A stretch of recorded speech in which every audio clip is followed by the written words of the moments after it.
یہود و نصارہ کے لیے اللہ تعالیٰ نے لازم کیا تھا کہ ہفتے میں ایک روز صرف اور صرف عبادت کرنی ہے، یعنی اس دن وہ کاروباری کام نہیں کر سکتے تھے، تجارتی کوئی بھی عمل نہ کر کے صرف اور صرف ان کو اپنے عبادت میں ایک دن لگانا ہوتا تھا۔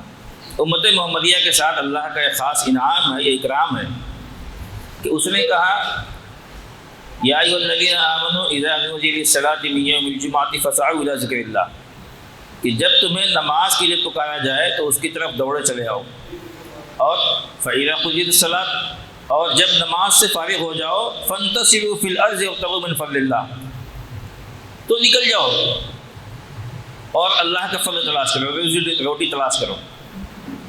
میں نے بھی آپ کے سامنے جو دوسری آیت پڑھی علم ان سیکون منکم مرضی، یہ ایک لمبی آیت ہے جس میں اللہ تعالیٰ کہتا ہے کہ آپ کو بعض دفعہ تہائی رات، بعض دفعہ اس سے زیادہ آپ اللہ کی عبادت میں تلاوت میں گزارتے ہیں، لیکن یہاں کہا کہ وہ جانتا ہے کہ یقیناً تم میں سے کچھ مریض ہوں گے، وآخرون یضربون فی الارض یبتغون من فضل اللہ، اور تم میں سے کچھ لوگ سفر پہ ہوں گے تجارت کی غرض سے، اور کچھ ایسے ہوں گے یقاتلون فی سبیل اللہ، جو اللہ کے راستے میں جہاد کر رہے ہوں گے۔ یعنی ایک تاجر کا مرتبہ اللہ تعالیٰ نے ان لوگوں کے ساتھ لا کھڑا کیا جو اللہ کے راستے میں جہاد کر رہے ہوتے ہیں۔ اللہ تعالیٰ نے ہمیں اس دنیا میں خلیفہ بنا کے بھیجا ہے۔ خلیفہ کا مطلب ہوتا ہے نائب، یعنی جب ہم ایک اپنے گھر کی مثال لے لیتے ہیں کہ جب آپ اپنے گھر پہ ہوتے ہیں تو اس گھر کے ذمہ دار ہوتے ہیں، لیکن جب اس گھر سے باہر نکل رہے ہوتے ہیں تو گھر کا دوسرا کوئی آپ کا نائب ہوتا ہے۔ بعض دفعہ ماں کی شکل میں ہو سکتے ہیں، بعض دفعہ جو ہے بیوی کی شکل میں ہو سکتے ہیں، بعض دفعہ اپنے بھائی کی شکل میں ہو سکتے ہیں، کوئی بھی ہو۔ آپ کے جانے کے بعد اس گھر کا نظام اسی طرح چلتے رہنا چاہیے جس طرح سے آپ چلاتے ہیں۔ یہ ہے انسانوں کا کام۔ اللہ تعالیٰ نے کہا کہ ہم تم کو اس دنیا پہ اپنا خلیفہ بنا کے بھیج رہے ہیں۔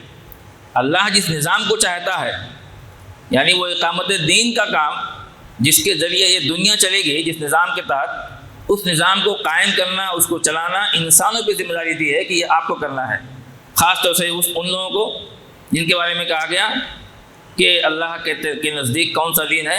دین اسلام۔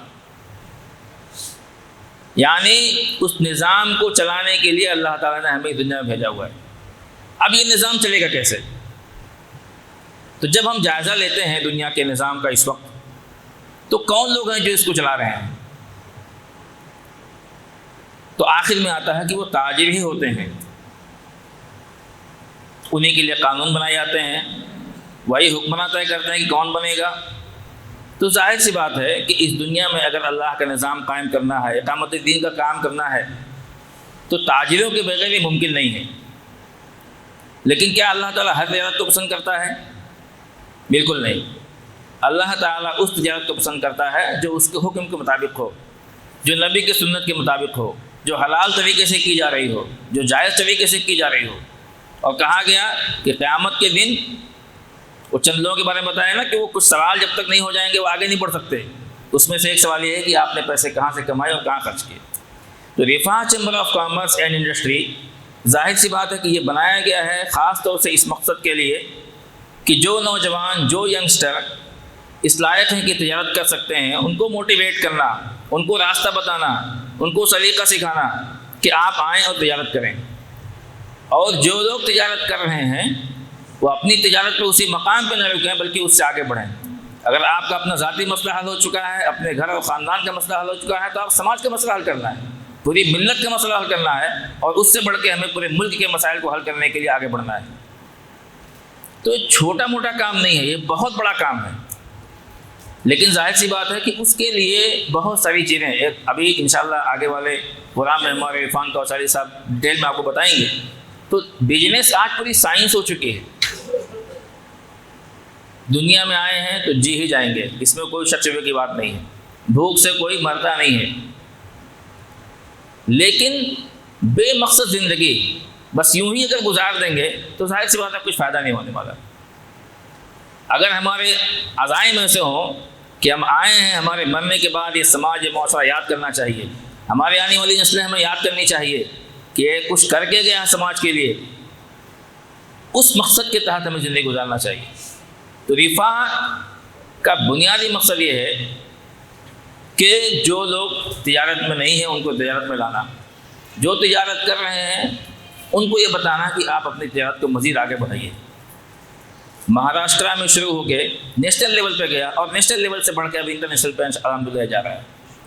ابھی اس مہینے میں لگ بھگ پورے انڈیا میں 1 درجن سے زیادہ ہم ایونٹ کر رہے ہیں، پروگرام کر رہے ہیں، نالج سیشن کر رہے ہیں۔ یہ ایک پلیٹ فارم ہے، اس پلیٹ فارم سے ہر بزنس مین کو فائدہ اٹھانا چاہیے۔ آپ اپنی تجارت کو یہاں سے میسور پہنچانا چاہ رہے ہیں، بنگلور پہنچانا چاہ رہے ہیں، پونے پہنچانا چاہ رہے ہیں، اورنگ آباد پہنچانا چاہ رہے ہیں، ناگپور پہنچانا چاہ رہے ہیں، ملک کے مختلف شہروں میں مستقل پروگرام کر رہے ہیں کہ ہم ایک دوسری جگہ پہ جائیں۔ اور اللہ تعالیٰ نے دوسری مقام فرمایا وَمِن رَحْمَتِهِ جَعَلَ لَكُمُ اللَّيْلَ وَالنَّهَارَ لِتَسْكُنُوا فِيهِ وَلِتَبْتَغُوا مِن فَضْلِهِ وَلَعَلَّكُمْ تَشْكُرُونَ کہ اللہ تعالیٰ کی رحمت ہے، ایک جگہ کہا کہ نشانی ہے کہ اس نے دن اور رات کو بنایا، رات کو بنایا آرام کرنے کے لیے اور دن کو بنایا اللہ کی رضا تلاش کرنے کے لیے۔ ہماری زندگی کا مقصد کیا ہے؟ ایک عام بات کی گئی کہ اللہ تعالیٰ نے انسانوں اور جنوں کو وَمَا خَلَقْتُ الْجِنَّ وَالْإِنسَ إِلَّا لِيَعْبُدُونَ کہ ہم نے انسانوں اور جنوں کو پیدا کیا اپنی عبادت کے لیے۔ اب عبادت کیا ہے؟ آپ کا چلنا پھرنا، کاروبار کرنا، باتیں کرنا، ایک دوسرے سے ملنا، ساری چیزیں عبادت ہے۔ آپ کا پڑوسی آپ سے خوش ہے، آپ کے ویوہار سے خوش ہے، آپ کے تعلقات سے خوش ہے، یہ بات عین عبادت ہے۔ بیوی بچوں کے ساتھ وقت گزارنا، یعنی ایک ایک لمحہ، ایک ایک سیکنڈ ہمارا عبادت ہے اگر ہم اس کو اللہ کے بتائے ہوئے حکم کے مطابق کر رہے ہیں۔ تو تجارت عین عبادت ہے۔ اور کہا جب نماز سے فارغ ہو جاؤ تو نکلو اسی کام کے لیے، یہ نہیں کہ یہاں چوراہے پہ نکڑ پہ بیٹھ کے اور ڈھابے بازی جو ہے وہاں پہ آپ گپ شپ کر رہے ہیں، بیٹھ کے ریل دیکھ رہے ہیں، بیٹھ کے کسی کے ساتھ غیبت کر رہے ہیں، کوئی اور کام۔ اس کے بجائے آدمی اپنی تجارت میں لگائے اور جب وہ اس لائق بنے تو پھر دوسروں کو سپورٹ کرے، ہینڈ ہولڈ کرے، اپنے ساتھ دوسروں کو لے کے بڑھے۔ اگر یہ آپ نے نہیں کیا، اگر خود صرف سوچے گا انسان کہ میں بہت بڑا تاجر بن جاؤں گا، میں بہت بڑا ایک امیر بن جاؤں، اس سے مسئلے کا حل نہیں ہونے والا ہے۔ نہیں تو پارلیمنٹ میں بھی گالی پڑ جاتی ہے، تھپڑ پڑ جاتے ہیں، کیونکہ اکیلے انسان ہوتا ہے، چند لوگ ہوتے ہیں۔ لیکن جب وہ بڑی تعداد میں لوگ ایسے مضبوط لوگ کھڑے ہوں گے تو کسی کی ضرورت نہیں ہوگی کہ آپ پہ جو ہے وہ ہاتھ اٹھا سکے، آپ کو گالی دے سکے۔ دوسری بات یہ ہے کہ ملک میں ایک کہاوت کہی جاتی ہے کہ سوتیلی ماں کو کماسد بیٹا زیادہ پیارا لگتا ہے۔ یعنی ایک خاتون ہے، اس کے شوہر کی پرانی بیوی سے ایک بچہ ہے، لڑکا ہے جو جوان ہے، اور اس کا اپنی کوکھ سے جنما ایک دوسرا بچہ ہے، جوان ہے، لیکن یہ کم کماتا ہے اور پرانی بیوی کا بچہ زیادہ کماتا ہے۔ وہ ماں اس بچے کو زیادہ پیار کرتی ہے کیونکہ وہ زیادہ کما کے لا کے دیتا ہے۔ یہ ایک حقیقت ہے، اس سے انکار نہیں کیا جا سکتا ہے۔ تو سماج میں، معاشرے میں، گھر میں، خاندان میں، ملک میں، دنیا میں عزت اس کی ہوگی جو زیادہ کمائے گا۔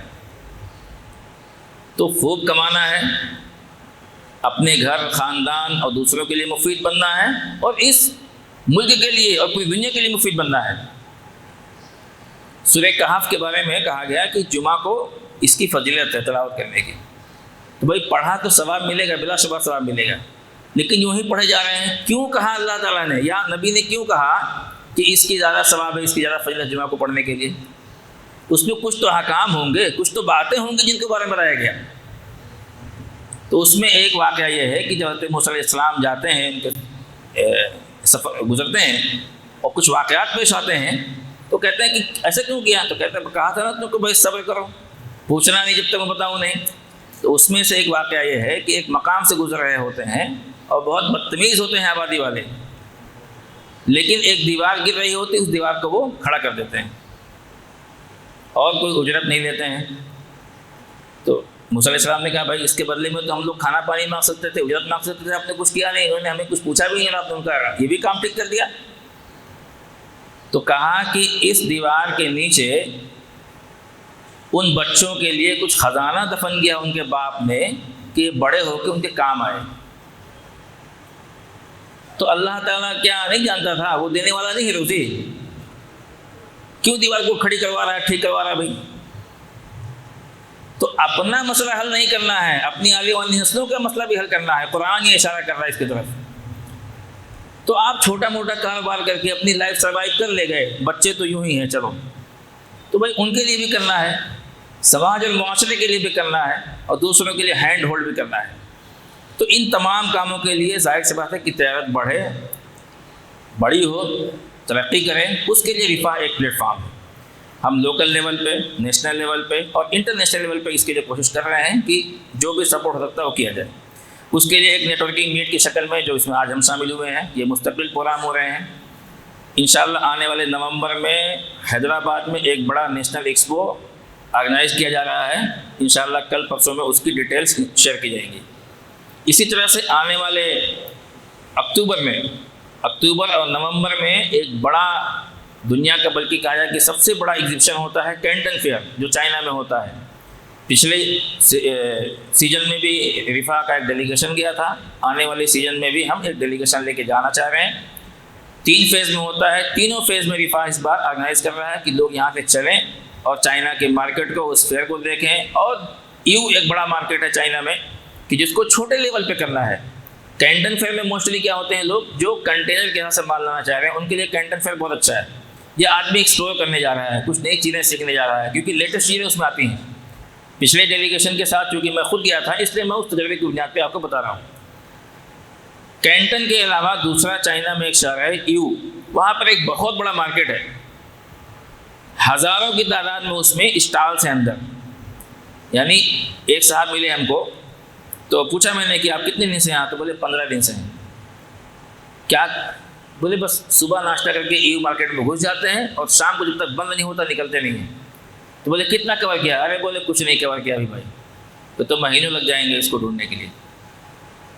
وہاں پر آپ کو چھوٹی سے چھوٹی چیز ہے، یعنی زندگی گزارنے میں جو بھی ہماری ضروریات کی چیزیں ہیں، وہ تمام چیزوں کا وہاں پہ اسٹال یا آفس یا آؤٹ لیٹ جو بھی کہہ لیجیے وہ موجود ہے۔ آپ کو 20 کارٹون، 50 کارٹون، 100 کارٹون، چھوٹے سے چھوٹی تعداد کوانٹٹی میں جو چاہیے وہ وہاں سے ہم لوگ یہاں لا سکتے ہیں۔ اس کے علاوہ ابھی ریسنٹلی آپ میں سے اکثر لوگ جانتے ہوں گے کہ افریقن کنٹری کے 4 ممالک سے ہم نے ڈیلیگیشن بلایا تھا۔ اس میں سے ایک صاحب کی ویزا کی وجہ سے نہیں آ پائے، لیکن 3 لوگ یہاں پہ آئے اور ان کے پورے بھارت کے الگ الگ شہروں میں ہم نے پروگرام ملوایا لوگوں سے۔ اب بہت ساری انکوائریز آ رہی ہیں۔ ظاہر سی بات ہے کہ پروگرام کر کے یوں ہی ختم نہیں کرنا ہے، ہم چاہ رہے ہیں کہ یہاں کے لوگ آگے بڑھیں، اوپر آئیں۔ اوپر لانے کے لیے جو کچھ ہماری صلاحیتیں ہیں، جو ہماری قوت ہے، اس کے حساب سے ہم لوگ کوشش کر رہے ہیں کہ آپ اس میں آگے بڑھیں۔ اس ڈیلیگیشن کے جانے کے بعد اب ہم لوگ مستقل ان سے فالو اپ لے رہے ہیں، جو ہمارے پاس انکوائری آ رہی ہیں ان کو فلٹر کر کے ہم ان تک پہنچا رہے ہیں۔ انشاءاللہ اکتوبر فرسٹ ویک میں خود اور ہمارے ایک ساتھی کینیا اور یوگانڈا 2 ملک کو ہم لوگ ٹارگیٹ کر کے بھی جانے والے ہیں کہ وہاں پہ کچھ چیزیں ریڈ کریں، سمجھیں کہ ہم لوگ کیسے اپنے بزنس مین کو یہاں سے وہاں لے کے جا سکتے ہیں تاکہ وہ کاروبار کو اپنے ایکسپورٹ کی شکل میں افریقن ملک تک پہنچا سکیں۔ وہ انشاءاللہ ہم ایک ریڈ کر کے آئیں گے، تو آنے والے دسمبر میں یا جنوری میں موسٹ پرابلی کہ ایک ڈیلیگیشن ہم لوگ واپس افریقن کنٹری کے لیے لے کے جائیں گے۔ تو اس پلیٹ فارم سے آپ زیادہ سے زیادہ فائدہ اٹھائیے۔ یہ اسپون فیڈنگ کا کام نہیں کرے گا رفاح، یہ ایک پلیٹ فارم ہے، ہر ایک کے لیے ایک ساتھ کھلا ہوا ہے۔ آپ اس کا فائدہ اٹھائیں، اس کے جو واٹس ایپ گروپس ہیں اس میں جڑیں، اس کے ممبر بنیے۔ ممبر بننے سے کیا ہوگا، پورے نیشنل لیول کا جو گروپ ہے اس سے آپ جڑ جاتے ہیں۔ آپ کی جو بھی انکوائریز ہیں اس میں ڈالیے، جو دوسروں کی انکوائریز ہیں ان سے فائدہ اٹھائیے۔ آپ کے کام کا لیڈ نہیں ہے، آپ اپنے جاننے والوں کو دیجیے، ساتھیوں کو دیجیے کہ بھائی آپ کے مطلب کی چیز نکلی ہوئی ہے۔ تو اس طرح سے ہم خود بھی بڑھیں گے اور اپنے جو ہمارے ساتھی ہیں، جو ہمارے اس گروپ میں لوگ جڑے ہوئے ہیں، وہ بھی ترقی کریں گے۔ اور ظاہر سی بات ہے کہ اپنے لیے صرف نہیں کمانا ہے، پوری ملت کے لیے، پورے سماج کے لیے، پورے معاشرے کے لیے، اپنے گھر خاندان کے لیے، سب کے لیے ہمیں اس میدان میں آگے بڑھنا ہے۔ بہت بہت شکریہ۔ السلام علیکم ورحمۃ اللہ وبرکاتہ۔